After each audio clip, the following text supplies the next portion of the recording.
Okay, so here you can see the red section of our dyed warp. I'll put a link to the video of us dyeing this warp, and it just, oh my goodness, it looks absolutely incredible. Look at that light picking up, the mercerized cotton picking up that sunlight there. If I move it, you can sort of see some of those sparkles. And the colors are so rich and vibrant, and just, I'm so excited. So you can see our dyed warp and our natty warp meeting each other, and we're starting to come through the heddles here. And if we come around this side, I will show you, here's the front of the loom. We've still got our natty project here on the loom. And if I move my shuttle, you can see we've got a little bit of this color just slowly creeping forward through those heddles. So I'm finished with my natty project, which means I'm going to cut it off. You can just wind it forward, but because I have a lot of beading detailing, we've got some fringe down there, I don't want to wind that around the back beam because it will play around with my tension a bit too much. So what I wanted to show you today is how to take one project off the loom without losing your tension, without having to rethread, without having to reslay, and without having to completely tie it back on, which is so useful to know, especially if you have quite a long warp and you're weaving multiple pieces and you want to cut them off as you go. So what I'm going to be showing you today is how you can, by using a stick, you can cut off your existing project without losing the tension that you've already put on your warp. So you're not going to have to retie your entire warp, go through the motions of getting the tension right.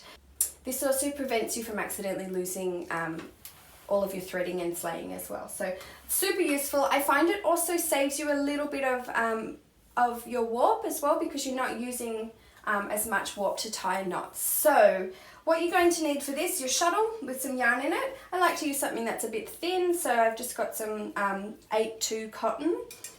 You're going to need a stick that is narrower than your cloth beam. You don't want it too big, otherwise it's not going to wind around. And you're going to need some like strong thread to tie your warp back onto the cloth beam. So I'm just going to get started. What I'm going to do first is I'm going to wind my warp forward just a little bit.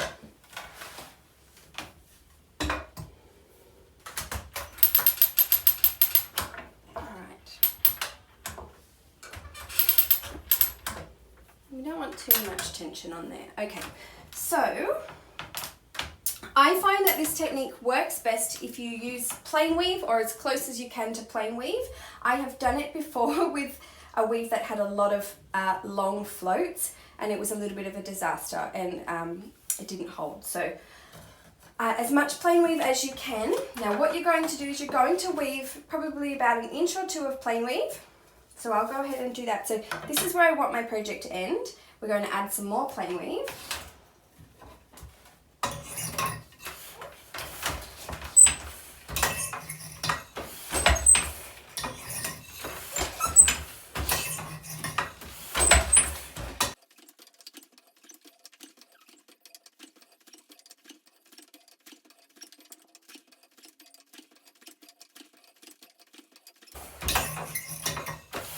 Okay, so we've woven some plain weave. The next thing that we're going to do is we're going to open up our shed and we're going to insert our stick. So opening up our shed, putting this all the way through, just like that, and gently beating it in with our beater. Okay. Then you're going to continue to weave your plain weave. You might want to wind it forward a little bit before you continue weaving. A little bit more. Okay, then we're going to continue weaving our plain weave. It can get a little awkward weaving around the stick, so just do your best. Okay, changing shed, just like that. Now, try and get it as nice and tight in there as you can. Change your shed. There we go. Just like that. Don't worry too much about your selvages. They will even themselves out as you weave.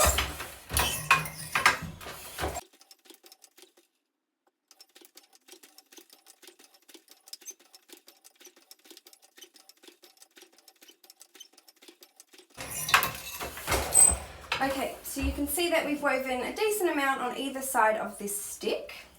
You can see that as I wove up a little bit further past that stick, my selvages did even themselves out a little bit as well. They were a little bit messy right underneath the stick. Now what you are going to do, this is the scary part. The first time I did this, I was like, oh, I hope this works. I'm just going to chop off that there so we can put our shuttle away.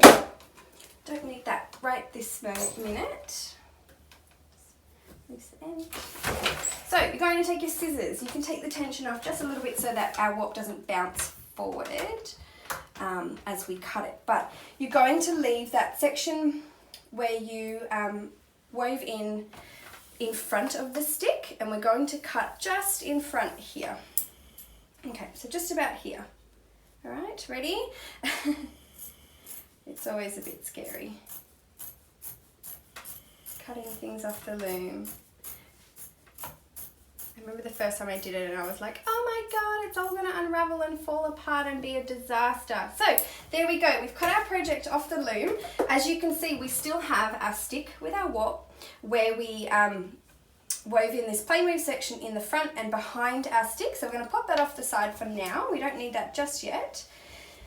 Take off our brick. And we can take our project off the loom now. So I'm just going to cut this off the loom. It's really cute. I don't know if you can see, but my two dogs have come to lie with me. They always love to be where I am, and it just makes me feel really happy and lucky to have such beautiful dogs.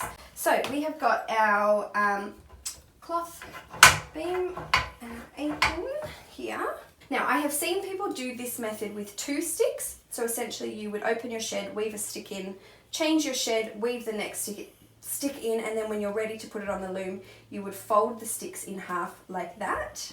I would recommend that if you are doing a project that has like a lot of floats, you're not sure if that plain weave is going to hold it, but like this plain weave is pretty sturdy and I'm not too worried about it. So as you can see, or hopefully you can see, right behind our stick here we do have some empty, sort of some loose space, so I'm going to use those sections to lash my project back on. So okay, so now that we have our stick woven into our project, you can see that that plain weave is very strong. We've kept the tension completely across our project. What we're going to do is we're going to tie this onto our apron. So the way that we're going to do that, you can see that the stick is right here. We're going to wind this forward just a little bit more. There we go, it's about as far as it will go.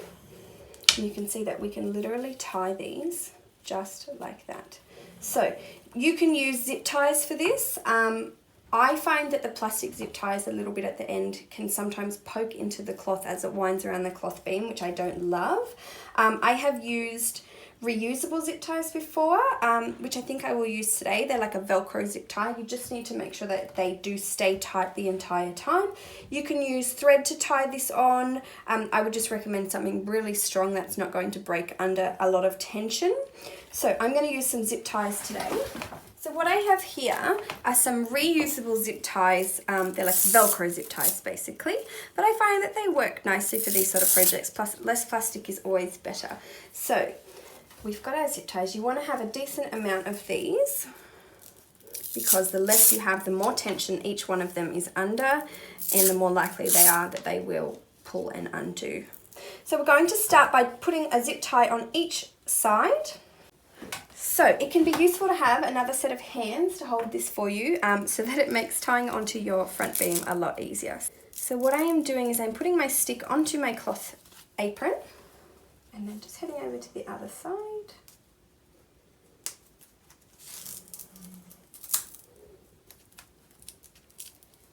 And wrapping that around. And so I want to have more than 2 because when this gets under some tension, what's going to happen is this middle section of the of this stick, it will pull apart. So we want to try and put a few more on. I find that there's enough of a gap to get your zip tie through those threads. Just give it a bit of a wiggle. You can always use like your threading hook or your threading hook or your hook you use for slaying your warp to help you get that through.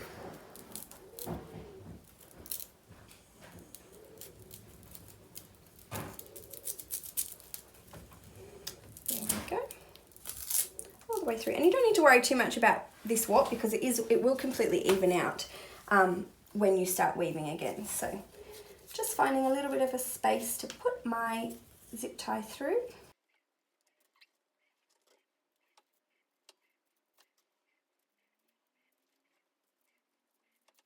Okay, so we've got 4 on so far. I'm going to add 1 more, and you can sort of get an idea of how well that's going to hold by just giving a tug.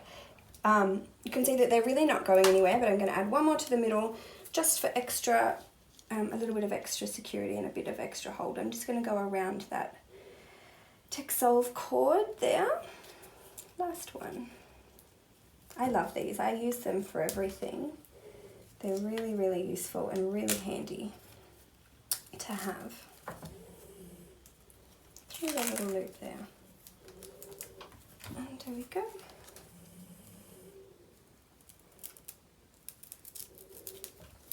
Just find that little end there. They get a little bit grabby, so that can be a bit annoying. There we go. Alright, so we have got our 5. We've got our 5 little zip ties.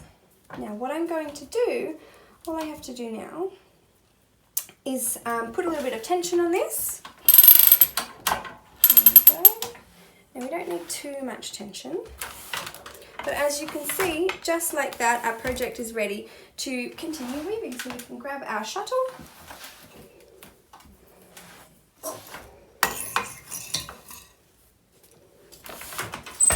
And just like that, I find it's a much quicker way than having to completely tie on again. I don't need to worry about the tension on my loom. I don't need to worry about retying.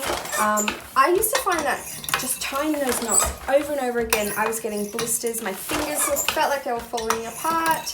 And this just was a way for me, like really, we have barely got any loom waste there. Like you can restart your project much quicker. You're not having all this waste where you have to wind it forward before you can start weaving again. So that's probably one of my #1 tips for if you are cutting off in between projects. So I hope that you found that helpful. And I can't wait to hear in the comments if you have any questions or if you found this useful. I'd love if you could let me know. Okay.